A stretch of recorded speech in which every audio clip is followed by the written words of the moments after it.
नमस्कार, Dane news देख रहे हैं आप और दिन भर की तमाम नई खबरों के साथ मैं हूं प्रज्ञा प्रकाश। आइए आगे बढ़ने से पहले नजर डालते हैं उन खबरों पर जो बनी है आज की सुर्खियां। सकरा का हार्डकोर नक्सली मनोज कुमार वैशाली जिले से गिरफ्तार। कई नक्सली मामलों में रही है इसकी संलिप्तता।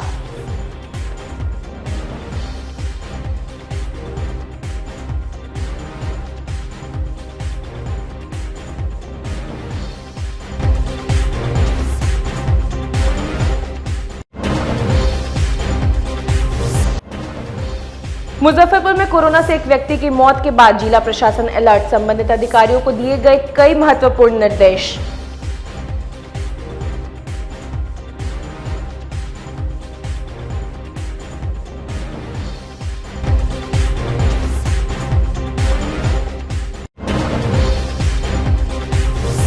मधुबनी जाने के क्रम में नेता प्रतिपक्ष तेजस्वी यादव का मुजफ्फरपुर के राजद कार्यकर्ताओं ने किया भव्य स्वागत।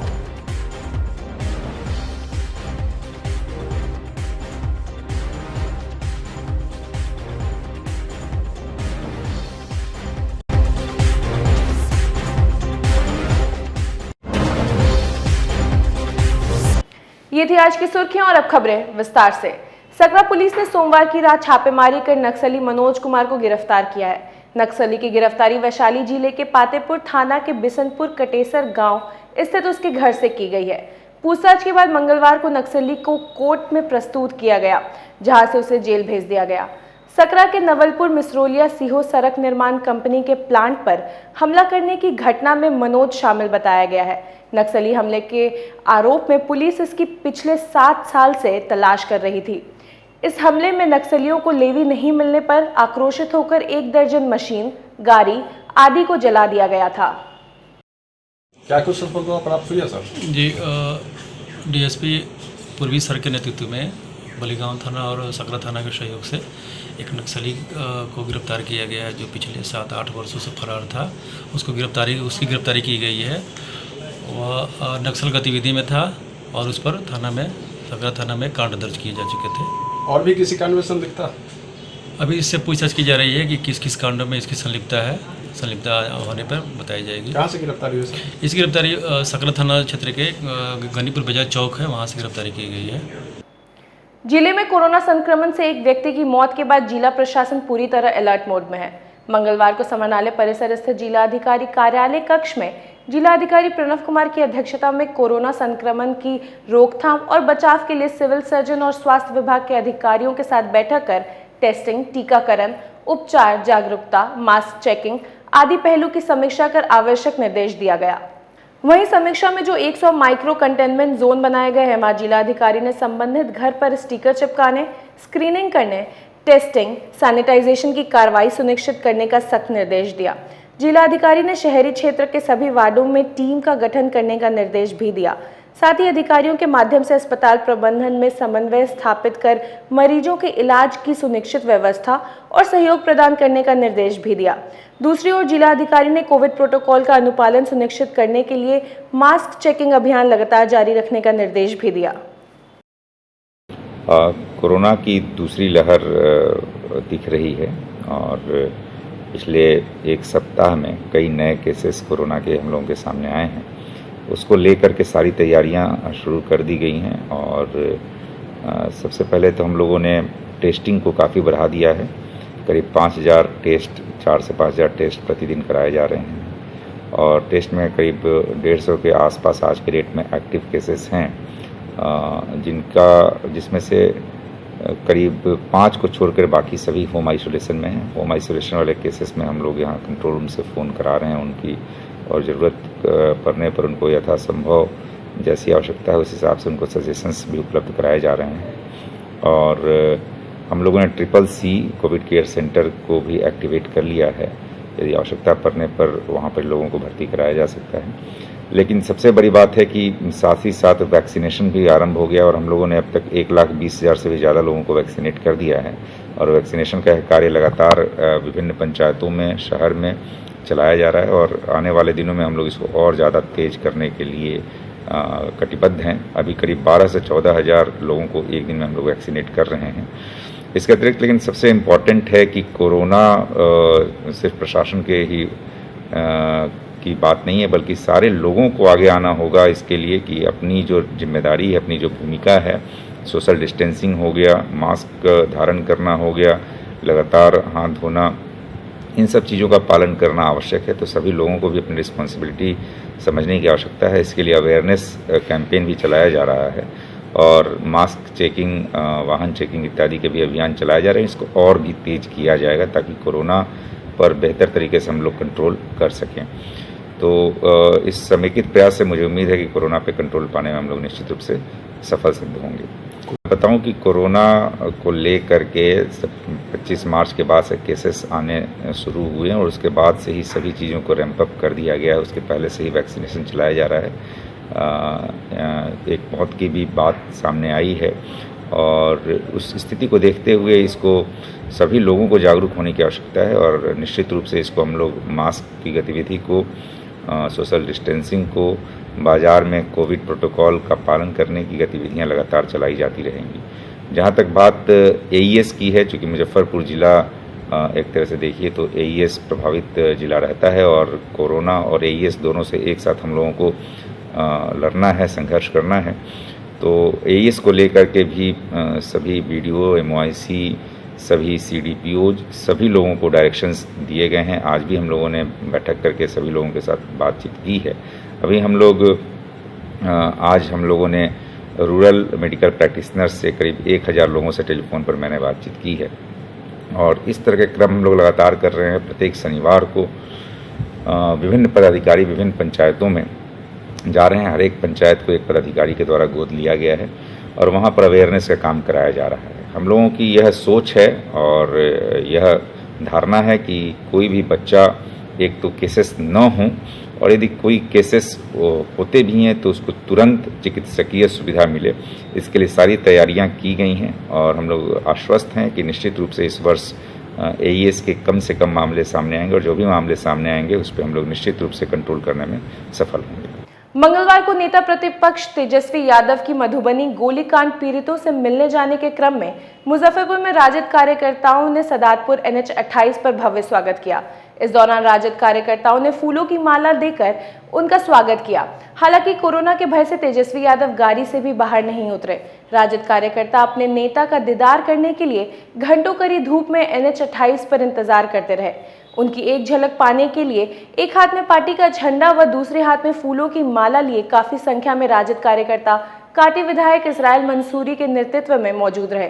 इस दौरान विधायक रमेश गुप्ता भी मौजूद रहे। ये नीतीश कुमार की सरकार, डबल इंजन की सरकार फेल हो चुकी है।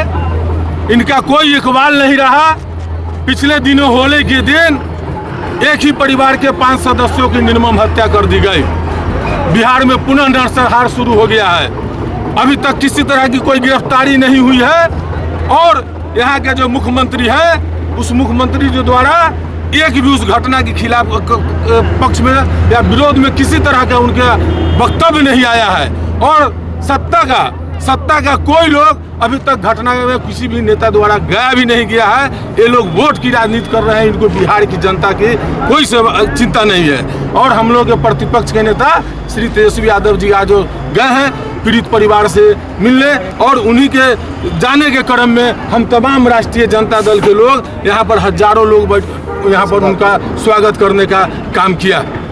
मंगलवार को समनाली सभागार में जिलाधिकारी प्रणव कुमार की अध्यक्षता में जिला स्तरीय कोर कमेटी की बैठक की गई। बैठक में जिला स्वास्थ्य समिति के सदस्यों को जिला अधिकारी के द्वारा एईएस और जापानीज इंसेफेलाइटिस को लेकर कई आवश्यक दिशा निर्देश दिया गया। जिलाधिकारी प्रणव कुमार ने बताया कि पूरा जिला एईएस, जेई और कोरोना को लेकर हाई अलर्ट पर है। इन बीमारियों पर नियंत्रण को लेकर स्वास्थ्य विभाग के अधिकारियों को आवश्यक दिशा निर्देश दिया गया। जिला एक तरह से देखिए तो एईएस प्रभावित जिला रहता है और कोरोना और एईएस दोनों से एक साथ हम लोगों को लड़ना है, संघर्ष करना है।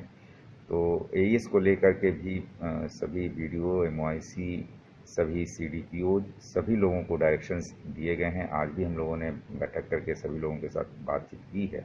अभी आज हम लोगों ने रूरल मेडिकल प्रैक्टिशनर्स से करीब 1000 लोगों से टेलीफोन पर मैंने बातचीत की है और इस तरह के क्रम हम लोग लगातार कर रहे हैं। प्रत्येक शनिवार को विभिन्न पदाधिकारी विभिन्न पंचायतों में जा रहे हैं। हर एक पंचायत को एक पदाधिकारी के द्वारा गोद लिया गया है और वहाँ पर अवेयरनेस का काम कराया जा रहा है। हम लोगों की यह सोच है और यह धारणा है कि कोई भी बच्चा एक तो केसेस न हो, और यदि कोई केसेस होते भी हैं तो उसको तुरंत चिकित्सकीय सुविधा मिले। इसके लिए सारी तैयारियां की गई हैं और हम लोग आश्वस्त हैं कि निश्चित रूप से इस वर्ष एईएस के कम से कम मामले सामने आएंगे और जो भी मामले सामने आएंगे उस पर हम लोग निश्चित रूप से कंट्रोल करने में सफल होंगे। मंगलवार को इमली चट्टी स्थित जिला परिषद मार्केट में भारतीय जनता पार्टी के 41वें स्थापना दिवस के अवसर पर जिला भाजपा कार्यालय से लेकर बूथ स्तर तक कई कार्यक्रमों का आयोजन किया गया। स्थापना दिवस के कार्यक्रम पर भाजपा कार्यकर्ता काफी उत्साहित है। भाजपा जिला अध्यक्ष रंजन कुमार की अध्यक्षता में कार्यक्रम का शुभारंभ झंडोत्तोलन के साथ किया गया। वहीं दिल्ली से भाजपा के स्थापना दिवस के अवसर पर प्रधानमंत्री नरेंद्र मोदी और राष्ट्रीय अध्यक्ष जेपी नड्डा के संबोधन को कार्यकर्ताओं ने सुना। इस दौरान भारतीय जनता पार्टी के जिला अध्यक्ष रंजन कुमार ने बताया कि सरकार के द्वारा जनता के लिए किए जा रहे कार्यों को जनता को बताने और पार्टी के उद्देश्य को समझाने और उपलब्धियों को बताने का काम भारतीय जनता पार्टी के कार्यकर्ता करेंगे। उन्होंने कहा कि जनसंघ काल से जो सदस्य जिले में रह रहे हैं उन्हें सम्मानित किया गया। आज भारतीय जनता पार्टी का स्थापना दिवस था। इस स्थापना दिवस के शुभ अवसर पर हम लोगों ने अपने आदरणीय राष्ट्रीय अध्यक्ष जेपी नड्डा जी और देश के यशस्वी प्रधानमंत्री नरेंद्र भाई मोदी जी का मार्गदर्शन लिया है। साथ ही आज ये मार्गदर्शन हम लोगों लेने के साथ साथ मुजफ्फरपुर ज़िले के तमाम बूथों पर ये कार्यक्रम किया गया है। हर जगह टीवी एलईडी स्क्रीन वगैरह लगा करके हम लोगों ने जनता के बीच में सारी बातों को ले जाने का काम किया है। साथ ही हर जगह आज हर बूथ स्तर पर ध्वजारोहण किया गया है। साथ ही जनसंघ काल से स्थापना से लेकर के जो भी हमारे ज़िले में वरिष्ठ कार्यकर्ता हैं पार्टी के, उनको हम लोगों ने सम्मानित करने का काम किया है और ये कार्यक्रम ऐसे ही आगे जारी रहेगा। हम लोग जनता के बीच में सरकार की उपलब्धियों को लेकर के जाएंगे और जिस प्रकार से भारतीय जनता पार्टी विश्व की सबसे बड़ी पार्टी है, इस पार्टी के मिसाल का एक परचम पूरे विश्व में फहराया जाएगा। हीटवेव की धमक के साथ शहर के कई वार्डों में भूजल स्तर तेजी से नीचे गिरता जा रहा है।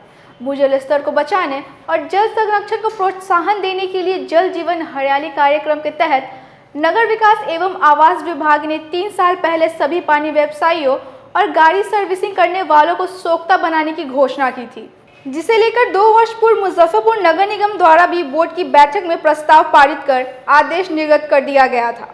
लेकिन 2 वर्ष बाद भी जिले के कुछ पानी का व्यवसाय करने वाले व्यवसायी और गाड़ी सर्विसिंग सेंटर में ही सोख्ता बन पाया है। एक बार फिर जिले में गर्मी की धमक शुरू हो चुकी है। भूजल स्तर नीचे जा रहा है। जिस भूजल स्तर को बचाए रखने के लिए सोख्ता बनने का निर्णय लिया गया था, वह धरातल पर पूरा होता भी नजर नहीं आ रहा है, जिसको लेकर मेयर सुरेश कुमार ने कहा कि जल्द ही अभियान चलाकर कार्रवाई की जाएगी।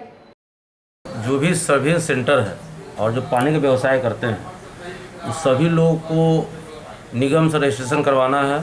खासकर जो पानी व्यवसायी लोग हैं उनको करवाना है और लोग करवा भी रहे हैं, क्योंकि अभी जस्ट निगम बोर्ड की बैठक हुई, उसमें कुछ कन्फ्यूजन था, दूर किया गया है। लेकिन लोग जो भी पानी व्यवसाय जो करते हैं शहर में, उनको सोख्ता बनाना अनिवार्य है। उनको सोख्ता बनाना ही होगा। और जो सर्विस सेंटर है उस पर हम लोग 2 साल से कह रहे हैं, स्टैंडिंग में बोर्ड में पास किया गया हुआ है कि जो भी सर्विस सेंटर वाले लोग जो हैं वो एक तो आप देखते हुएगा पानी का अनावश्यक रूप से बर्बाद करते हैं, सब देखता है, पर जनता भी दिख रही है। हमने अधिकारी को कहा है, अधिकारी उस पर नियामक कार्रवाई करने की कोशिश भी कर रहे हैं, करेंगे। जिले में कोरोना संक्रमण के मामले में लगातार वृद्धि से जिला प्रशासन पूरी तरह से हाई अलर्ट मोड में आ गया है। जिला प्रशासन की ओर से भीड़भाड़ वाले इलाकों के साथ ही रेलवे स्टेशन, बस स्टैंड में भी मास्क जांच अभियान चलाया जा रहा है। एसडीओ पूर्वी कुंदन कुमार ने बताया कि जिला के पूर्वी अनुमंडल क्षेत्र में अब तक 50 से अधिक माइक्रो कंटेनमेंट जोन बनाया गया है। इन कंटेनमेंट जोन में विशेष रूप में कोरोना के संक्रमण को रोकथाम के लिए जांच अभियान चलाया जा रहा है। वहीं बस स्टैंड में जांच के लिए मजिस्ट्रेट की नियुक्ति भी की गई है। जरूरत पड़ने पर रेलवे स्टेशन पर भी मजिस्ट्रेट की नियुक्ति की जाएगी। साथ ही भीड़भाड़ वाले क्षेत्रों में मास्क जांच अभियान को तेज किया जाएगा। इस परिस्थिति में आम लोगों को सोशल डिस्टेंसिंग का पालन करते हुए सैनिटाइजर का इस्तेमाल के साथ मास्क पहनना अनिवार्य है। कर रहा है? आपको मैं बताऊं कि माइक्रो कंटेनमेंट जोन का जो कंसेप्ट है उसके आलोक में हम लोग माइक्रो कंटेनमेंट जोन ही बना रहे हैं जहां आवश्यकता पड़ रही है। कुल मिलाकर के अभी तक पूर्वी अनुमंडल में 50 व्यक्तियों के संक्रमित होने की सूचना है और आवश्यकता अनुसार हम लोग उसमें बना रहे हैं। अभी तक कुल मिलाकर के 12 कंटेनमेंट जोन हम लोगों ने स्थापित कर दिए हैं, जिसमें कि कुछ और कंटेनमेंट जोन बनाने की अतिरिक्त आवश्यकता पड़ेगी। हम लोग लगातार उसमें आदमी डिप्यूट किए हुए हैं, हमारे अंचल अधिकारी इसको मॉनिटर कर रहे हैं। हम लोग इसको बना करके कल तक इसको समाप्त करेंगे। फिर जो नए केस आएंगे उसके अकॉर्डिंगली हम लोग रोज़ बनाते रहेंगे। हम लोग 6 मजिस्ट्रेट को अलग से केवल मास्क को चेक करने के लिए डिप्यूट किए हुए हैं, जिसमें कि जो परिवहन के हमारे साधन बस ऑटो उनके विरुद्ध भी अभियान चलाया जाना है। हम लोग लगातार इस पर फाइन कर रहे हैं, लेकिन फाइन से कुछ नहीं होना है। आम नागरिकों के बीच में ये मैसेज क्लियर होना चाहिए कि कोरोना से केवल हम लोगों को मास्क और सोशल डिस्टेंसिंग ही बचा सकेगा। बस स्टैंड और ऑटो पड़ाव पर तो हम लोगों के मजिस्ट्रेट हैं और जिलाधिकारी महोदय द्वारा कड़ी हिदायत दी गई है, लेकिन बस जो रेलवे स्टेशन है उसके संबंध में जिलाधिकारी महोदय के समक्ष ये बात संज्ञान में लाएंगे हम लोग, और ज़रूरत पड़ेगा तो हम लोग रेलवे स्टेशन पर भी दंडाधिकारी प्रतिनियुक्त करेंगे। लबोलुआब यही है कि प्रशासनिक शक्ति से ही यदि लोग मास्क पहनेंगे तो हम लोग फेल कर जाएंगे। यदि आम नागरिक चाहेंगे कि मास्क का प्रयोग हो तभी हम लोग सफल हो पाएंगे। हम लोग सिंबॉलिक रूप से दंड दे करके ये केवल प्रमाणित करने का कोशिश करते हैं कि नागरिकों को मास्क लगाना अनिवार्य है। कुन्नी प्रखंड के चैनपुर बागरा गांव में विगत 10 दिनों से चल रहे फुटबॉल मैच के फाइनल मैच सदाम एकादश बनाम चुन्नू एकादश के बीच खेला गया, जिसमें सदाम की टीम ने चुन्नू की टीम को 2-1 से शिकस्त देते हुए जीत हासिल की। फाइनल मैच में मुख्य अतिथि के तौर पर शामिल राजद नेता रतन कुमार चौधरी ने विजेता और उप विजेता टीम को पुरस्कार देकर सम्मानित किया।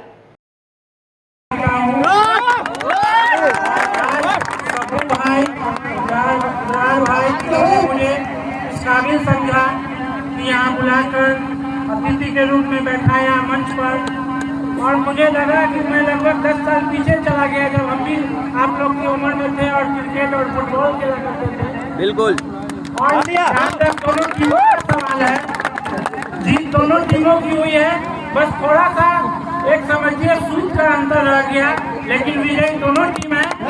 और मैं खासकर अजहर भाई के खेल से बहुत प्रभावित हुआ और शुभकामना देना चाहता हूँ पूरे चैनपुर की तरफ से। ये चैनपुर के लोगों की मांग है, सोच है, ये शुभकामना है कि आप आगे और अच्छा खेलें। और मैं ये भी चाहूँगा कि एक बार पुनः आप लोग मुझे बुलाएं और इससे भी बड़ा टूर्नामेंट का आयोजन करें। सद्दाम 11 और चुन्नू 11 के बीच फाइनल मैच खेला गया। लगातार 10 दिनों से ये टूर्नामेंट चल रहा था। 8 टीमें खेल रही थी। फाइनल में 2-1 से सद्दाम हुसैन विजयी रही, जिसमें हम अतिथि रूप में वहां पहुंचकर सभी विजेताओं को, सभी खिलाड़ियों को पुरस्कृत करके सम्मानित किया। सकरा प्रखंड में हरपुर पंचायत में बिजली के शॉर्ट सर्किट से लगी आग में खासपट्टी गांव में 6 घर जलकर खाक हो गए। हरपुर पंचायत के मुखिया प्रतिनिधि पंकज ठाकुर ने बताया कि बिजली के शॉर्ट सर्किट से आग लगने के कारण 6 घर देखते ही देखते खाक हो गया। आग लगी में किसी की जान का तो नुकसान नहीं हुआ, पर इन 6 घरों की लाखों की संपत्ति जल गई।